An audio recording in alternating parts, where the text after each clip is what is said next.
பாப்பிரெட்டிப்பட்டி தாலுகா வெள்ளையங்கிரி கிராமத்தில் எங்கள் மாடு கிணத்துல விழுந்துருச்சு. அதை வந்து பத்திரமா பாப்பிரெட்டிப்பட்டி தீயணைப்புத்துறை வந்து நாங்கள் சொன்ன உடனே எங்களுக்காக அதை வந்து பயன்படுத்தி எங்களுக்காக அதை மீட்டு கொடுத்தாங்க. அது பெரிய செல்வம் தான். எங்களுக்காண்டி அவங்க வேலைக்கு போனது செய்து எங்களுக்காக அவங்க மீட்டு கொடுத்தாங்க. அதனால் எங்கள் காவல்துறை அதிகாரி அவர்களுக்கும் அவங்களுக்கு உதவி செய்த எல்லாருக்கும் நாங்கள் நன்றி தெரிவிக்கிறோம். எங்கள் வெள்ளையங்கிரி கிராமத்து மக்கள் சார்பாக நன்றி. கண்டிப்பாக ஒரு 1/2 மணி நேரத்துக்குள்ளேயே நீங்கள் வந்து எங்களுக்காக எல்லா செய்தியும் நீங்கள் வந்து கண்டிப்பாக பண்ணி கொடுத்தீங்க. அதனால தான் எங்களால் எங்கள் மாடை நாங்கள் காப்பாற்ற முடிஞ்சுது.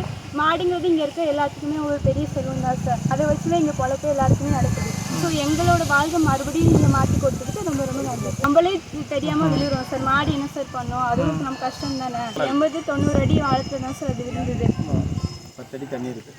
10 அடி ஃபுல்லாகவே தண்ணி இருக்குது சார். அது பார்த்து சரியாக காப்பாற்றி கொடுத்துட்டாங்க. சீக்கிரமாகவே காப்பாற்றி கொடுத்துட்டாங்க. இங்கே இருக்க இளைஞர் மட்டும் இல்லை, முதியோரையும் பிடிச்சாங்க, எங்கள் பெண்களும் பிடிச்சாங்க. மாடு கை தவறி பின்சைடாக விழுந்துட்டுது. ஊர் மக்களும் தீயணைப்புத்துறையும் வந்து கூடிய விரைவில் வந்து மாட்டை காப்பாற்றி கொடுத்தாரு. மக்களும் அவங்க வந்து ஊர் மக்களும் சேர்ந்து மாட்டை எடுத்துட்டாங்க. மாடு வந்து பிரச்சனை இல்லாமல் காப்பாற்றி கொடுத்துட்டாங்க. தீயணைப்புத்துறையும் வந்தது. ஊர் மக்களும் பொதுமக்கள் சார்பாக சீக்கிரம் எடுத்து கொடுத்துட்டாங்க.